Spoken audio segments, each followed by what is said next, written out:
আসসালামু আলাইকুম এভরিওয়ান, সকলে কেমন আছেন? আশা করি সকলে ভালো আছে। তো যাদের জন্ম 90 দশকের ভিতরে তারা হয়তো এই কৃষি প্রযুক্তিটিকে চিনবেন। জমি চাষ করার জন্য কৃষকেরা ভোরে মাঠে চলে যেত লাঙল এবং গরু নিয়ে, কিন্তু বর্তমানে আধুনিক প্রযুক্তির ছোঁয়ায় গরু দিয়ে জমি চাষ করার এই পদ্ধতি বিলুপ্ত হয়ে গিয়েছে।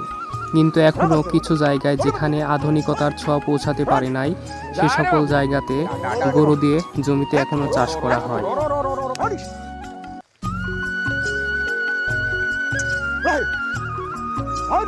আগের দিনে গ্রামীণ পরিবেশে যে শান্তি পাওয়া যেত, বর্তমানে সেই শান্তি আর খুঁজে পাওয়া যায় না। গ্রাম বাংলার এই সকল ঐতিহ্য এখন প্রায় হারিয়ে যাওয়ার পথে রয়েছে।